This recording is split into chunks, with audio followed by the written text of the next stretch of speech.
In April of 1841, a plantation owner in South Carolina did something so obscene, so calculated in its cruelty, that even the men who shared his worst secrets were left speechless. He handed his daughter over. Not to a husband, not to a doctor, not to a guardian of any kind. He placed her, a 28-year-old white woman, under the complete legal authority of an enslaved man named Ezekiel Cross. Complete authority over her body, her daily life, her treatment, her movement, everything short of a piece of paper that would make it official. The white society of Colleton County, South Carolina, erupted in barely contained scandal. They whispered about sealers ruttled behind gloved hands at dinner tables. They called it madness. They called it sin. They speculated about the nature of his daughter's illness and debated whether he had finally lost his mind entirely. They were asking entirely the wrong questions. They had no idea what sealers ruttled was truly paying off, or who he was paying it to. They had no idea who Ezekiel Cross actually was, or what he had been carrying inside him since the morning his wife and 2 children were loaded into a wagon and driven away forever. And they had absolutely no idea what Catherine Ruttled remembered from when she was 12 years old, standing at the top of a narrow cellar staircase, looking down at something that would consume the rest of her life. By November of that same year, 13 of the county's most prominent men were dead. Cypress Grove Plantation was a field of cooling ash and blackened timber, and 2 people, one enslaved, one supposedly mad, had vanished so completely that official records could only confirm they had ever existed at all. What really happened between April and November of 1841? What did sealers Ruttled owe and to whom? What was Ezekiel Cross willing to become in order to get justice? And what had Catherine witnessed as a child that turned her from a plantation heiress into something the brethren of powerful men feared far more than any law? Before we go into the darkness, subscribe, hit that bell, and drop your state in the comments below. I want to know how far this story travels. Now, let me take you back to where it all began. Spring in Colleton County arrived like a fever. The air came in thick and wet off the Combahee River, carrying the smell of standing water and turned earth and the particular sweetness of rice paddies in flood. Spanish moss trailed from the live oaks like something in mourning.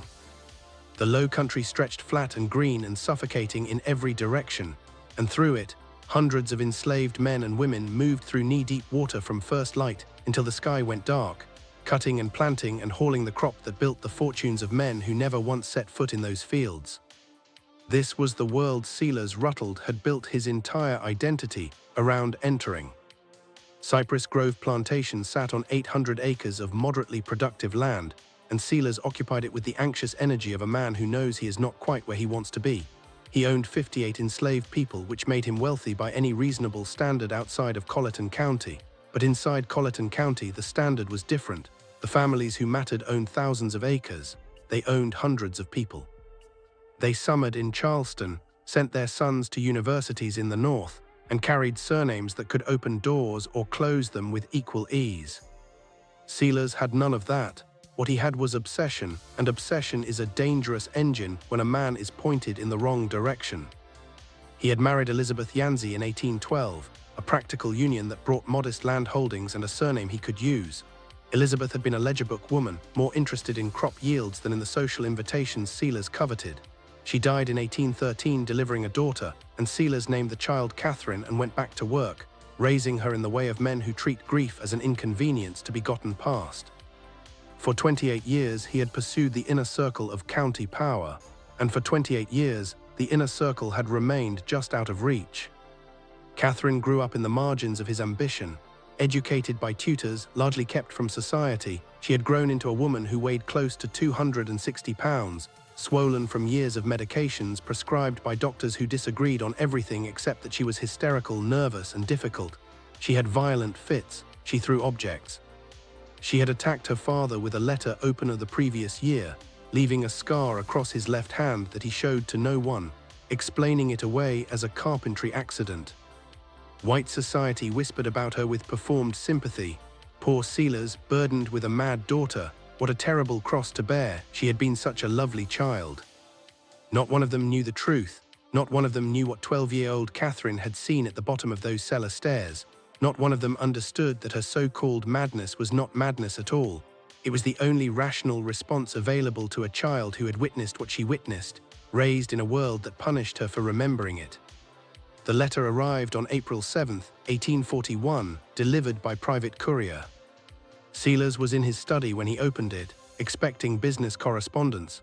Instead, he found 3 pages of expensive, cream-colored paper sealed in red wax bearing a symbol he knew at once, a scythe crossed with wheat stalks. The mark of the Brethren of the Harvest. Sellers had been initiated into the Brethren in 1822.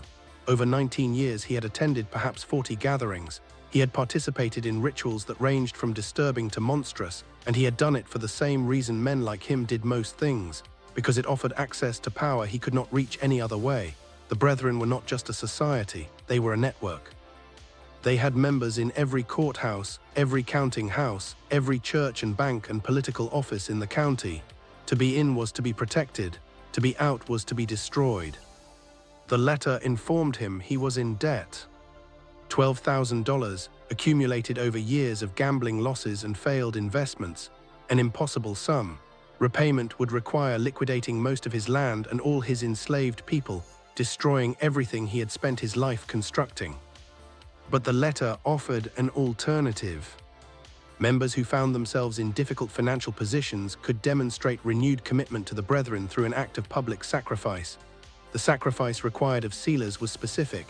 He was to take his daughter Catherine and place her under the complete authority of one of his enslaved men, not temporarily, not as punishment, as a genuine, publicly announced transfer of responsibility lasting 1 full year. The enslaved man would have total authority over her person, her daily routine, her treatment.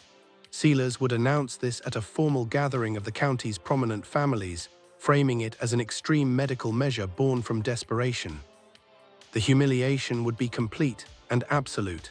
In a society where white women were supposedly the most precious and protected beings in the social order, Sellers would be declaring in public that his property was worth more than his blood.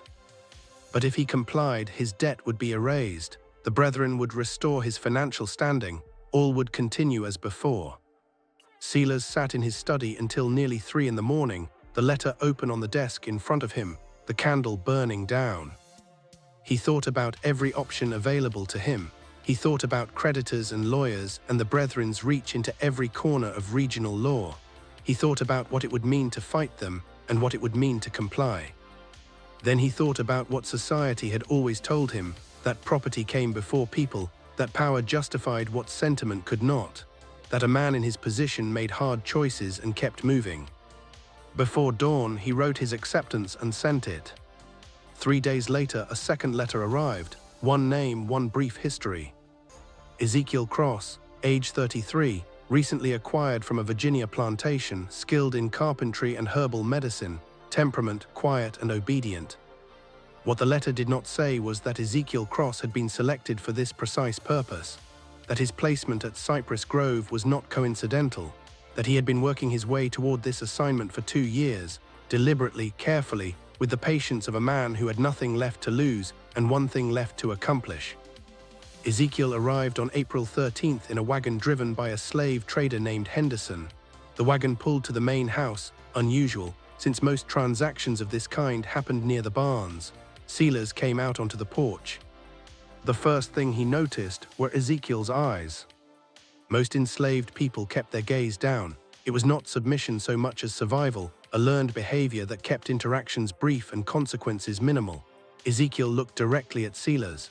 His expression was calm and completely assessing, the way a man looks at something he has been thinking about for a long time and is finally seeing in front of him.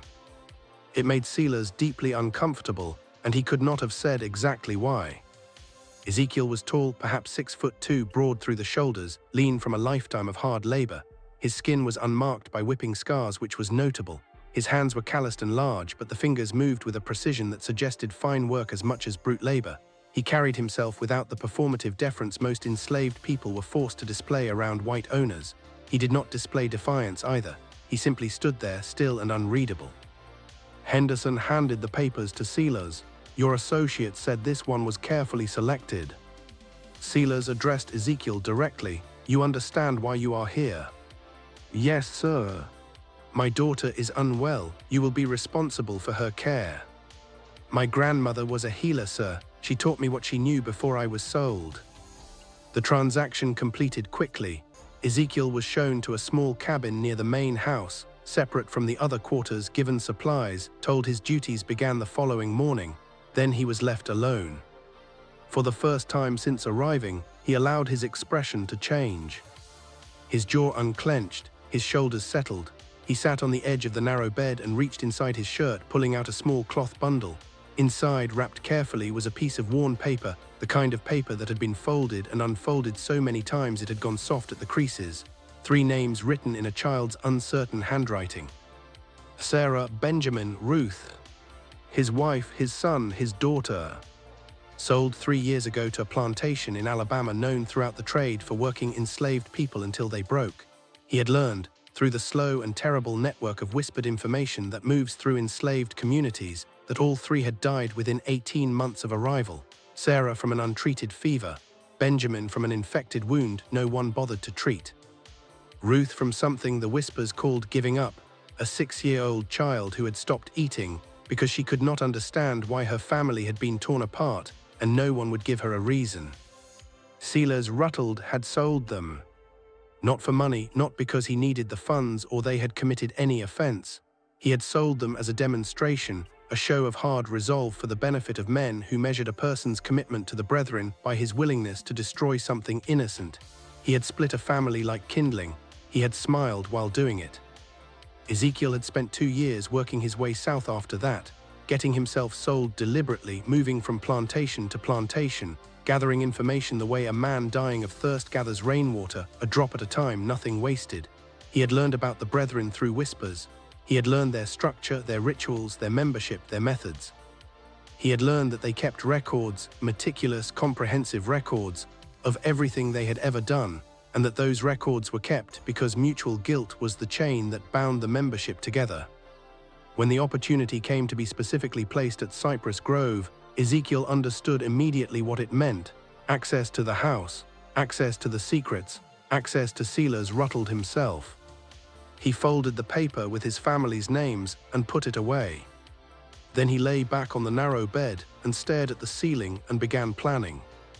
His first morning began on April 14th. A house slave named Judith, graying middle-aged, her eyes carrying the particular exhaustion of someone who had spent decades absorbing other people's cruelty, brought him to a room on the 2nd floor. She knocked softly. "Miss Catherine, your father has brought someone." A crash from inside, something heavy against the wall. Then Catherine's voice slurred, but with a current of real venom running under it. "I do not want someone, send him away." Judith looked at Ezekiel with an expression that was equal parts sympathy and warning. "She has bad days, this is one of them." Ezekiel opened the door and stepped inside, closing it before Judith could follow. The room was large but had been made suffocating. Heavy curtains blocked every window. The air was stale and layered, unwashed bedding, something organic and sweet underneath it, and beneath that almost masked the distinctive metallic rot of mercury. Books lay scattered across the floor alongside broken objects, the wreckage of someone who had been raging for years in a room she couldn't leave. Catherine sat in an armchair near the cold fireplace, wrapped in a stained dressing gown.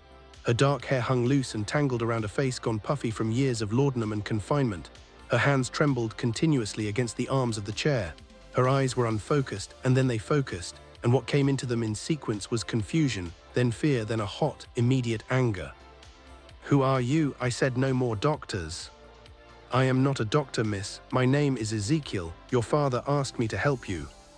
"Help," she laughed, and there was nothing pleasant in it. "That is what they all say. Help, treatment, medicine. They mean poison, they mean chains, they mean silence." She stood, swaying. "I know what this is. He is punishing me again, for remembering, for speaking, for refusing to pretend." Ezekiel stood still, non-threatening. He did not move toward her. "What are you supposed to pretend to forget?" The question caught her entirely off guard. The anger flickered and something rawer moved beneath it. She stared at him. "You don't know." "I know nothing, miss, only that your father says you are unwell." "Liar," she said it without heat, just exhaustion. "Everyone lies. It is so much easier than truth." She dropped back into the chair. "Leave me alone." But Ezekiel crossed to the window and drew the curtains open. Sunlight flooded the room. Catherine cried out and covered her eyes, but she did not throw anything. She sat there, blinking, as though she had forgotten what daylight felt like against her skin. "When did you last go outside?" he asked. "I cannot walk that far, I am too weak." "When did you last eat without laudanum in it?" "The medicine is necessary, the doctors." "What if the doctors are wrong?" Silence, total, sudden, charged silence. Catherine's hands came down slowly from her face. She looked at him the way someone looks when they have heard a sentence they have been waiting to hear for years and had stopped believing anyone would ever say. "What did you just say?" Ezekiel turned from the window. He had made his calculation. She was damaged, but she was not stupid. She would see through manipulation the way she would see through glass. What she might believe was the truth. "I said, what if the doctors are wrong? What if everything you have been told about your condition is not designed to help you, but to keep you controllable? What if the tremors and the confusion and the weight are not symptoms of madness, but symptoms of someone poisoning you steadily and carefully to make sure you never become clear-headed enough to speak about what you saw?" The room was absolutely still. Catherine's trembling hands stilled completely. 30 seconds passed. When she spoke, her voice had changed. It was cleaner, lower, more deliberate, the voice of a woman who existed somewhere beneath the medication. "He told you. Your father told me nothing." "Then how do you know?" "Because I have eyes, miss. I know mercury poisoning. I know long-term laudanum dependency. Healthy women do not become like this without someone working very hard to make them that way."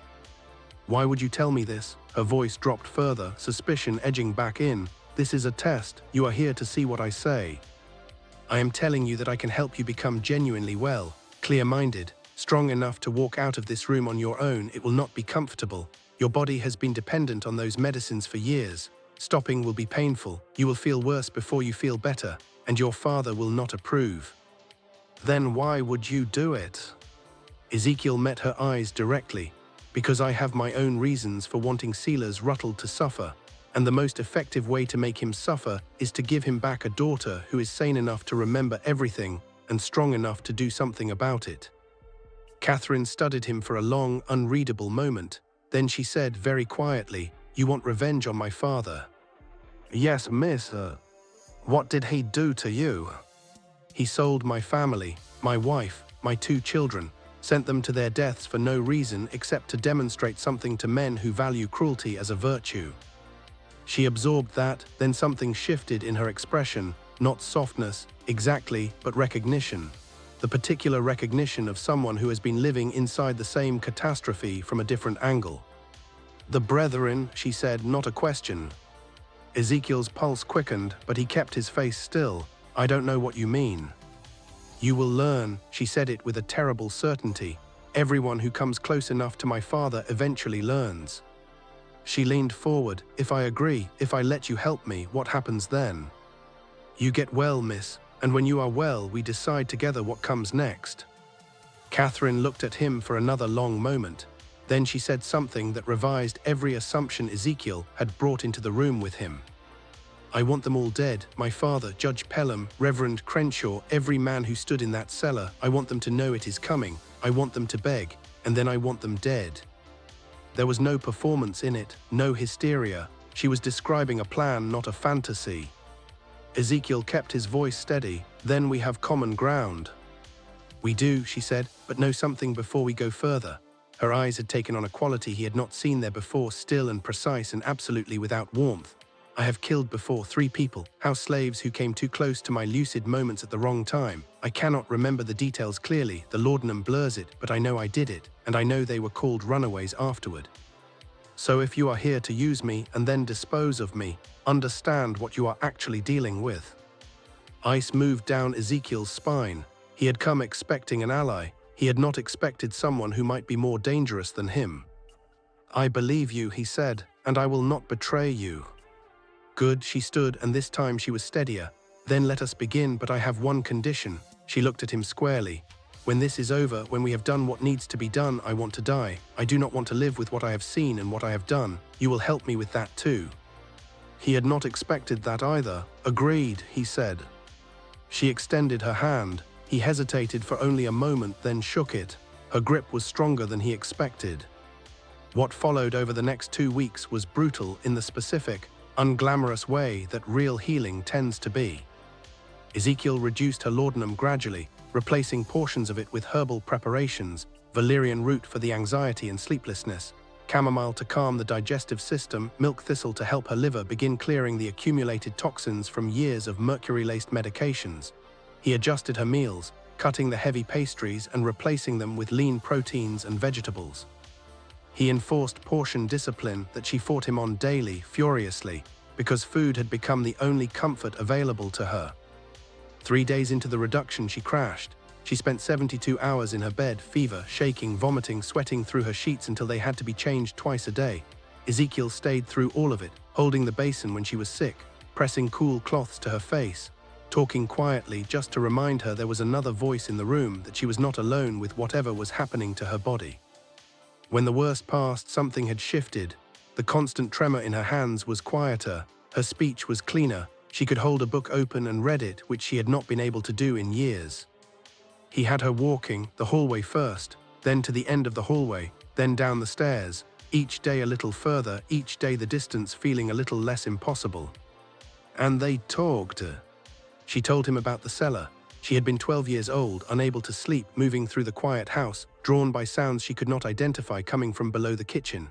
She described what she saw at the bottom of those stairs in the kind of precise, clinical detail that people sometimes use when a memory is too large to be carried any other way. Ezekiel listened without interrupting. He did not look away. Afterward, she told him about the 16 years that followed. Her father convincing everyone, convincing her for stretches of time that she had imagined it, that she was unwell, that the mind of a sensitive young girl could produce terrors that never happened.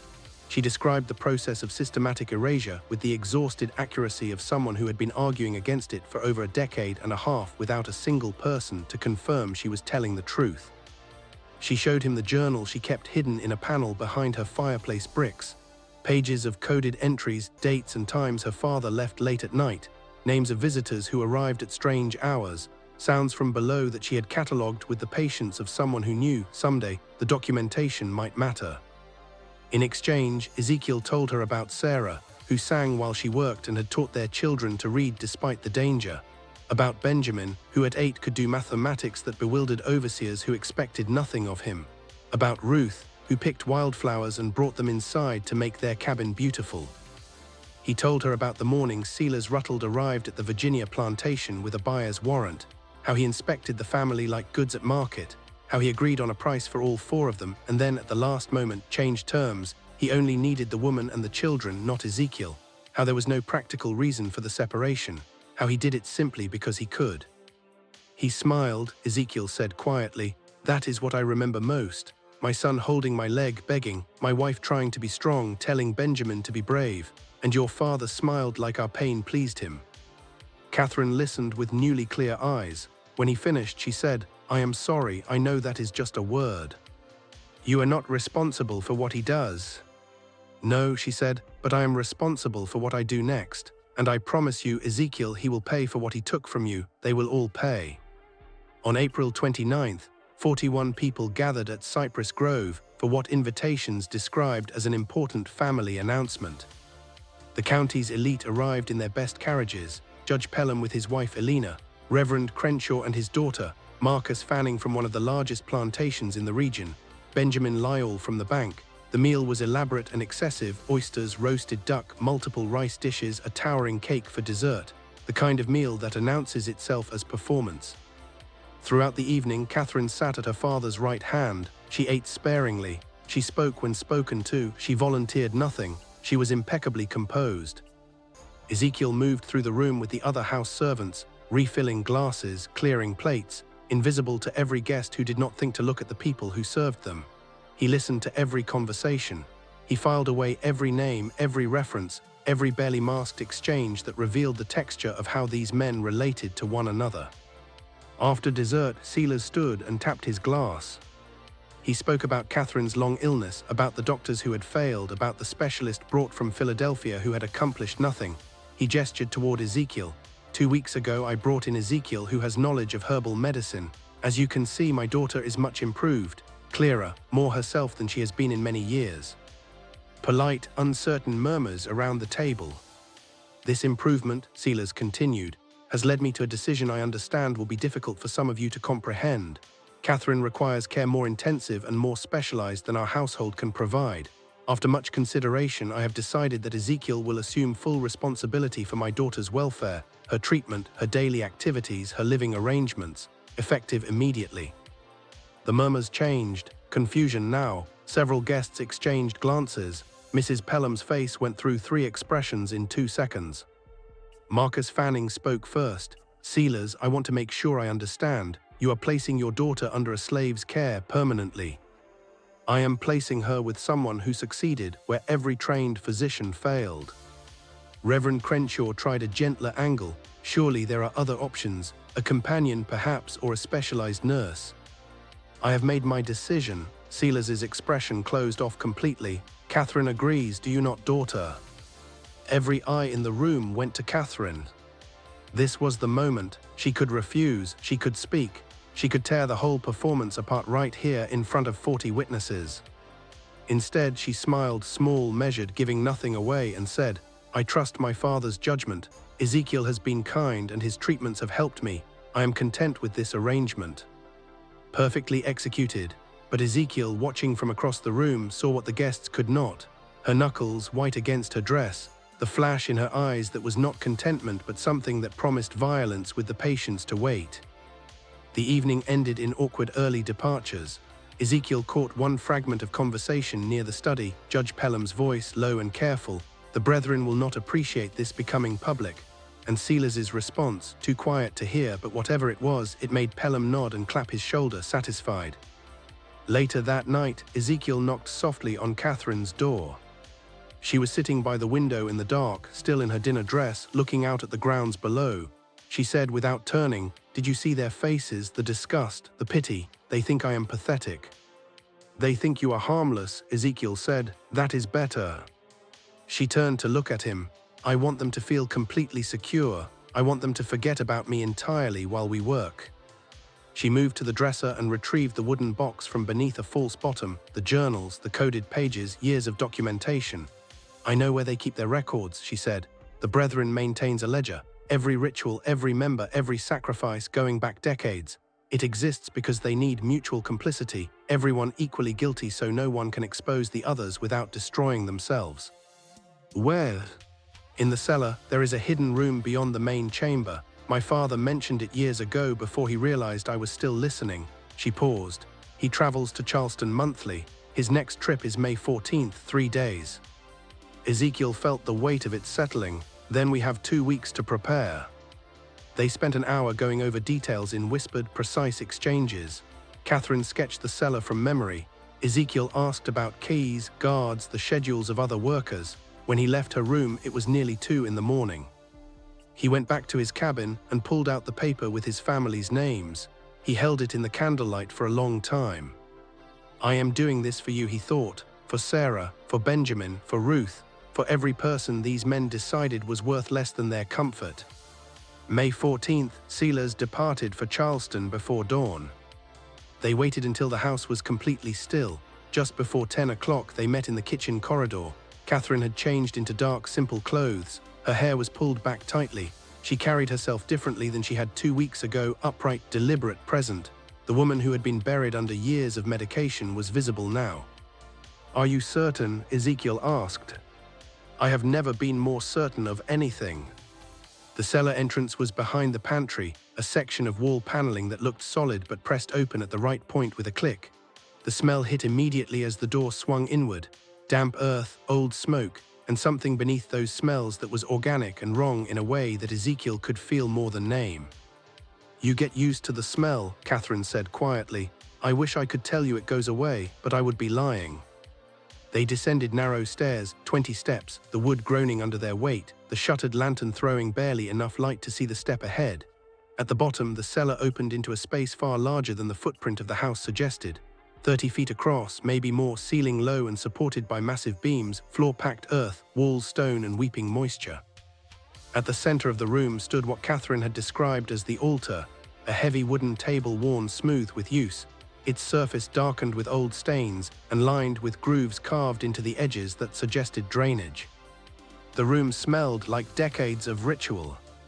Along the walls, candle brackets, sealed clay jars, wooden crates, a rack of black robes trimmed in crimson, shelves lined with books and papers, the accumulated architecture of people who believed in what they were doing. Catherine moved without hesitation, following a map she had carried inside her for 16 years. She brought Ezekiel to the far wall, pressed a specific stone with both hands, and something deep inside the wall clicked. A section swung inward. The inner chamber was perhaps 10 feet by 10 feet, smaller, more deliberate. Whatever was kept here was kept carefully. The ledger sat on a wooden stand at the center of the room. It was massive, 2 feet tall, 18 inches wide, bound in dark leather with brass clasps. Beside it, smaller journals. Around the walls, shelves lined with sealed containers that Ezekiel chose not to examine closely. Catherine pointed, "That is what we need." He crossed the room and opened the ledger carefully. The pages were thick parchment, covered in meticulous, even handwriting. Names and dates going back to 1800. Entries written with the clinical precision of a financial ledger, amounts, procedures, participants, outcomes, as if the subject matter were harvest yields rather than human lives. He read, and as he read, his horror deepened by increments that had nowhere to go except inward. These men had not committed occasional, circumstantial violence. They had systematized it. Gatherings every 6 weeks, timed to agricultural cycles rooted in the belief that blood renewed the land's productivity. In 40 years of record, at least 37 confirmed deaths, probably more, mostly enslaved people, some destitute white laborers, a handful of others deemed sufficiently marginal that their disappearance would generate no inquiry. And then the entries he had known he would find, in a section dated October 1838. Purchased family unit from Virginia, woman Sarah, children Benjamin and Ruth, separated from male to demonstrate resolve, sent to Alabama contact, payment received. 3 lines, that was the entirety of what the record gave his family. 3 lines of clean handwriting in a leather-bound book, kept in a locked room inside a cellar under a plantation house in South Carolina. "We need to copy the most important entries," Catherine said. Her hand was on his arm, steadying him. "We cannot take it. If it disappears, they know immediately." She was right. He wanted to tear the book apart with his hands. Instead, he breathed and they worked. For 3 hours, by lantern light, they copied, Catherine's handwriting steady and fast, Ezekiel documenting victims' names and dates in a separate column that could be cross-referenced with other county records. The work was methodical and devastating. Several times, Ezekiel's hands shook too badly to hold the pen. Once Catherine left the chamber entirely, overcome by something she did not explain when she returned. They were so focused that neither of them heard the footsteps on the cellar stairs. The first sign that something was wrong was light, bright, sudden wrong flooding in from the outer chamber. Sealers rattled stood in the doorway. "Subscribe if you want to know how this ends. I promise you the ending is not what you are expecting." "I must admit," Sealers said, with the calm of a man who has already won, "I am impressed. I did not think you would find the inner chamber." He had never left for Charleston. He had staged the departure, turned back before noon, and spent the evening watching the house from the tree line, waiting to see what would happen. 2 men flanked him in the doorway. At least 4 more stood in the outer chamber behind them. Catherine placed herself between her father and Ezekiel. "You poisoned me for 16 years, she said. Her voice did not shake. "You had my mind taken from me to protect your secrets, and you are standing there looking at me like I am the one who did something wrong." "I did what was necessary," Sealers said. "You were a child. You saw something you were not meant to see and could not understand. I could not allow you to destroy everything I had built. I was 12 years old and I watched you murder a woman and eat her flesh. My response was not a symptom, Father. It was the only sane response available." Sealers stepped into the chamber. His eyes moved from Catherine to Ezekiel with the look of a man conducting an inventory. "And you," he said, "using my daughter to get to me, filling her head with ambitions. I underestimated your intelligence, Ezekiel.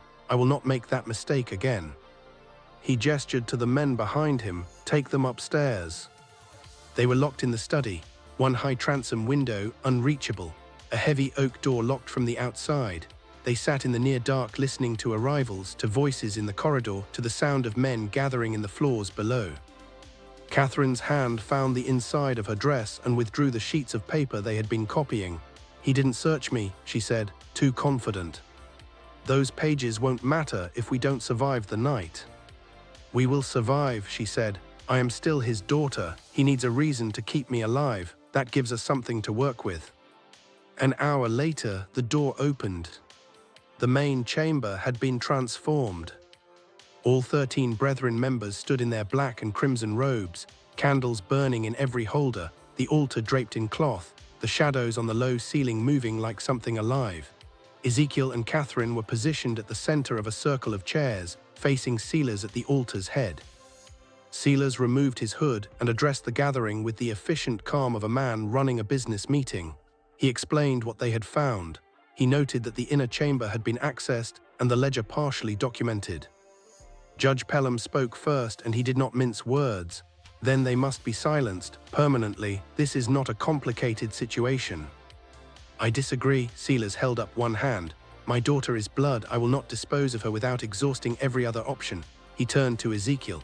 "And this man represents something potentially valuable. A person brought to the point of joining us not by ambition or belonging, but by his own desire for revenge. If we can make him complicit, we prove something important about the reach of what we have built."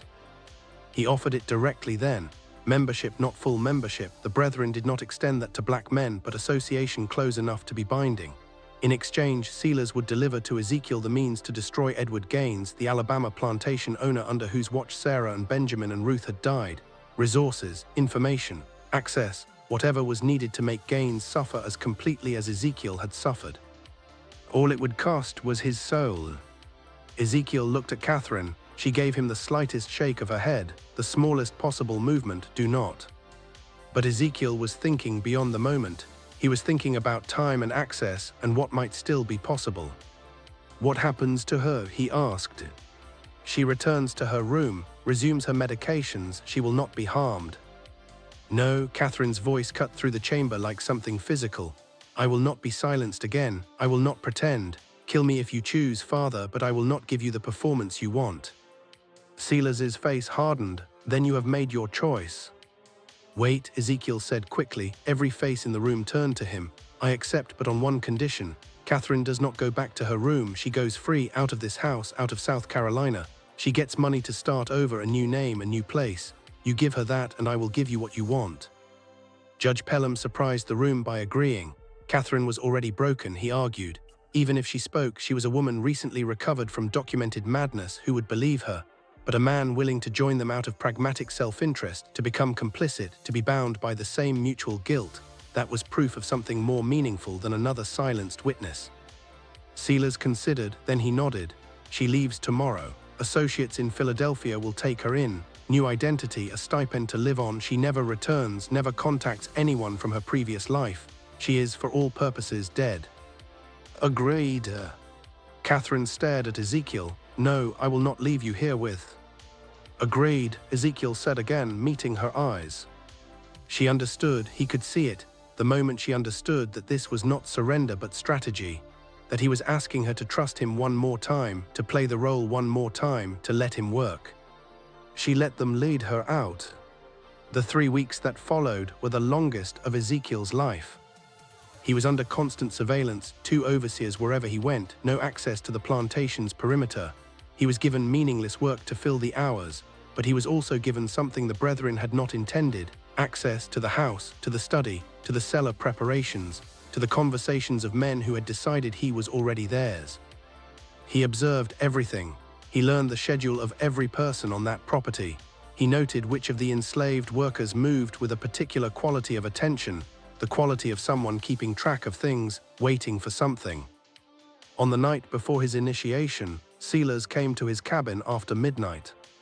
He sat in Ezekiel's single chair, uninvited, and spoke at length about the Brethren's history, about the network of power it represented, about the protection membership conferred and the access it unlocked.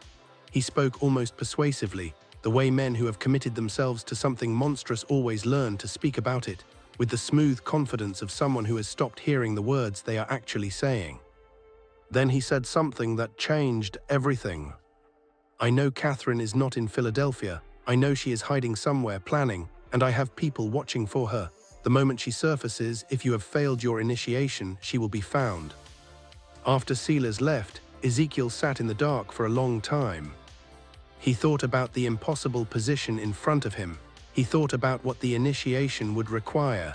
He thought about what he was and was not willing to become in the service of justice. And then he thought about the third option, the one that required perfect timing and absolute commitment and the willingness to move before anyone in that room expected it. He pulled out the paper with the 3 names and looked at it in the moonlight. "Forgive me," he said quietly, "for what I am about to do. I promise you it will not be for nothing." The gathering began at midnight on June 3rd. Ezekiel was stripped to the waist and brought into the cellar with his hands bound. All 13 members waited in their robes. The candles burned. The ritual chanting began, low, rhythmic, in a language that seemed assembled from multiple sources, something European underneath something older. A young woman was brought in, bound and gagged, placed on the altar. She was perhaps 18 or 19 years old, and she was terrified in the absolute physical way of someone whose body has understood its situation before the mind can form words for it. Sealers held out the knife. "To join us, you must take the knife and make the first cut. This is the test. What you want, what you have promised yourself, it is on the other side of this moment. Refuse and you die tonight, both of you." The chanting intensified, the shadows moved. Ezekiel looked at the woman on the altar. She was crying, trying to scream through the cloth. Her eyes found his, and in them he saw every person who had ever been made into an object by men who had convinced themselves they were exempt from consequence. He saw Sarah, he saw Benjamin, he saw Ruth. He took the knife. The brethren members relaxed, sealers smiled. Ezekiel stepped toward the altar and pivoted. The knife went into the nearest brethren member's throat before the man could process what was happening. Blood sprayed, the body dropped. Ezekiel grabbed the robe from the falling man and threw it over a bank of candles. Half the room dropped into darkness. Then chaos. He moved through it without hesitation. Years of compressed rage finally given a direction, body doing what rage will do when it has been patient long enough. He grabbed a second man, used him as a shield against someone swinging a heavy object, threw the body into 2 more members, heard bone break as his boot connected with someone's knee, seized a candle stand and drove it into a face. The brethren were powerful men in every social and economic sense that mattered outside that room. Inside that room, they were soft and unaccustomed to resistance.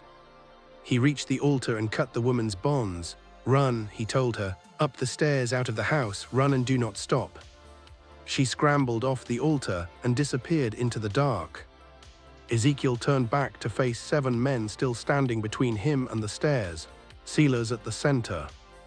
"You have killed yourself," sealers said, "and her."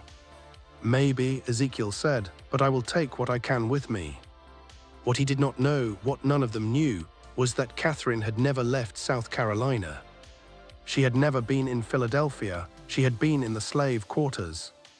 For 3 weeks moving by night, Catherine had traveled between Cypress Grove and the surrounding plantations, speaking to enslaved people she had known her entire life, people who had watched her grow up, who had suffered under her father's ownership, who had lost children and spouses and parents to the brethren's rituals and the swamps where evidence disappeared. She told them the truth, all of it. She told them about the cellar and the ledger and the 13 men who had been committing atrocities for 4 decades under the protection of a legal system designed to render them invisible. And she asked them to be ready. 23 people answered, men and women who had accumulated enough loss that the calculation had finally changed, that the risk of action had become equal to the certainty of continued suffering. They came with the tools of the fields, axes, scythes, adzes, hammers. They came with rage that had been building across generations of documented, systematic, completely unpunished cruelty. When the young woman burst from the kitchen door screaming, Catherine recognized the signal. She led them down. The brethren never heard them coming. They were entirely focused on Ezekiel, on managing the immediate crisis, on containing what was in front of them. They were not built for what came through that cellar door, not as a security matter and not as a philosophical one. Their entire architecture of power rested on the assumption that the people they had brutalized had no recourse, no coordination, no capacity to reach them here. That assumption died in that room. Judge Pelham drew a pistol and was disarmed before he could raise it. Reverend Crenshaw, who had stood at that altar and invoked God's blessing over rituals that defiled every meaning that word was supposed to carry, begged for mercy with the sudden, absolute sincerity of a man who has just understood that his entire life has been built on a lie. He received what the brethren had given everyone else who came before them into that room. Marcus Fanning tried to reach the stairs. He was brought back. Silas Ruttled, seeing the walls closing in with the speed of something that had always been coming, made one last play. He seized Catherine, knife at her throat, backed against the far wall. "Stop, all of you, stop, or I kill her." The room went still. Catherine looked at her father with absolute calm. When she spoke, her voice was steady in a way that had nothing to do with courage and everything to do with having made her peace with this moment weeks ago. "Do it," she said. "Kill me. It changes nothing. You have already lost." "I can still..." "You can still nothing." She turned her head slightly to look at him as much as the angle allowed. "You spent 16 years trying to take my mind from me, trying to make me into someone who would forget, who would comply, who would be manageable and silent and gone. You failed. I remembered everything, and I am going to stand here and watch you answer for it." Her elbow drove back into his ribs, sudden, vicious, calculated. His grip broke. She stepped away. And then Ezekiel was there. The two of them faced each other, the man who had believed himself untouchable, who had built his entire life on the premise that certain people existed to be used, and the man who had traveled 2 years and survived the inside of a monster to reach this moment. "Please," Silas said, just that, the word of a man who has run out of everything else. "Did my wife say please?" Ezekiel asked. "Did my son, did Ruth, did any of the people you brought into this room?" Silas said nothing. "No mercy," Ezekiel said quietly. "Not for you, not ever." What happened next was final. When it was over, Catherine stood in the center of the cellar and shook for a long time, not from fear, from release. The kind of shaking that happens when something that has been held under enormous pressure for an enormous amount of time is finally, completely let go. Ezekiel came to her. "Are you hurt?" "No." "What do we do now?" Catherine straightened. "Now we burn it." "The evidence?" "Is evidence of what exactly?" "We are an enslaved man and a woman documented as insane. We take that ledger to any authority in this state and we are dead inside a week. The surviving brethren chapters in other counties come for us. This ends only one way: if the Cypress Grove chapter appears to have died in an accident. If there is no ledger, no journals, no witnesses, no story, if it is just ash." Ezekiel looked around the room, at the 13 bodies, at the altar, at the shelves full of 40 years of documentation. She was right. He knew she was right. "Then we burn it." They spent 2 hours preparing. The enslaved people who had come that night dispersed before dawn, disappearing back to their various situations, carrying the secret with them in the way that people who have no protection learn to carry secrets completely and permanently. Catherine and Ezekiel poured lamp oil through the cellar, stacked kindling against the structural beams, arranged what needed to be arranged. Before he closed the ledger, Ezekiel turned to the entries for October 1838. He carefully tore out 3 pages and folded them inside his shirt, not as evidence, as witness, so that Sarah and Benjamin and Ruth would not be reduced to nothing, not even by the fire that consumed everyone who had destroyed them. Catherine held a candle to the oil-soaked wood. The fire caught immediately, hungrily, the way fire catches when it has been given enough to work with. They walked out of the house and stood in the yard and watched Cypress Grove Plantation burn. The smoke rose in a column that could be seen for miles. People would come, there would be questions. They had their story prepared: a candle, an accident, the cellar, no time to escape. So tragic, 13 prominent men gone in an instant. As the sun came up over the ruins, Catherine turned to Ezekiel. "What will you do?" "Go north, disappear into the chaos of the fire's aftermath. Find others, build something that can help people escape." He paused. "You." "North as well. There is money. I have been systematically removing small amounts from my father's accounts for 3 years. A new name, a new place." She looked at the burning house. "But I will write everything down, all of it, coded, hidden, placed somewhere it can be found someday when it cannot hurt anyone still living. They will find the journal, they will suppress it." "Maybe," she said, "or maybe the truth has a way of surviving what people try to do to it. Maybe it sits in a wall for 130 years and someone finds it during a demolition and it surfaces for a moment before someone makes it disappear again. Maybe that is enough. maybe being witnessed, even briefly, even imperfectly, maybe that is the only justice there ever really is. They stayed until the fire burned itself out completely, until Cypress Grove was nothing but ash and cooling timber and a stone foundation that would eventually be built over, covered, forgotten. Then they walked away in opposite directions. They never saw each other again. The official account was exactly what they had prepared.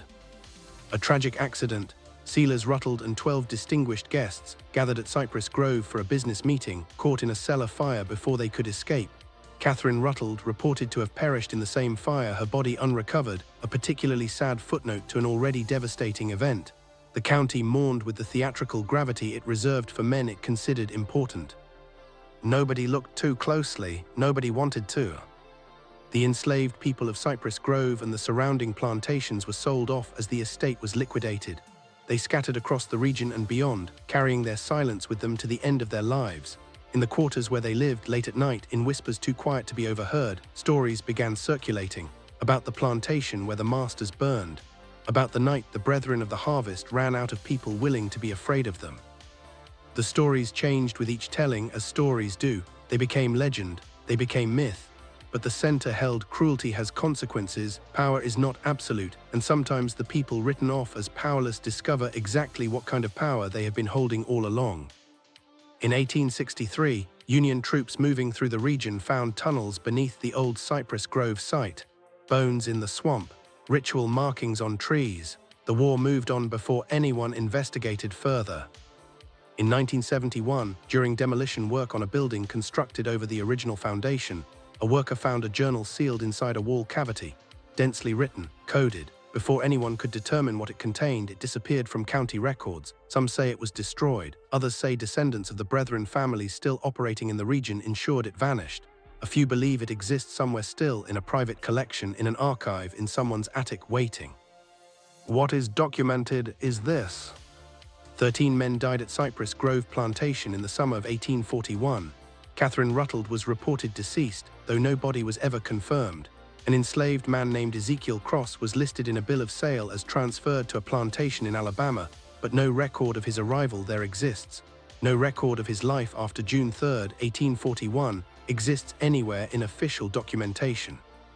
But for years after, stories moved through communities of Black Americans living near freedom, about a network, about routes north, about a man who knew the roads and the safe houses and the people who could be trusted. Whether those stories were about Ezekiel Cross or simply about the idea of Ezekiel Cross, nobody can say with certainty.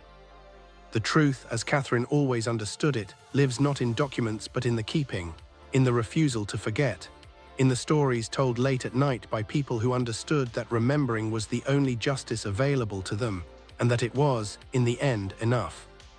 This is what power built on cruelty always eventually becomes. Ash. The men who gathered in that cellar believed themselves permanent. They believed their network was impenetrable, their secrets durable, their authority absolute.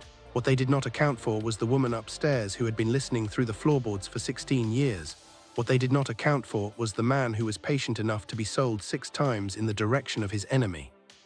What they never, in 40 years of ritual and record keeping, accounted for was that the people they treated as property were watching everything. Do you think the journal still exists? Do you think the full truth of what happened in that cellar ever fully surfaced? Or does it remain buried under everything that was built over it afterward? Tell me in the comments. If this story stayed with you, subscribe to Hollow Century, hit the notification bell, share this with someone who believes that history is just dates and names, because it is so much more than that. These are the stories that don't make it into textbooks. These are the voices that were deliberately silenced. They deserve to be heard. See you in the next one.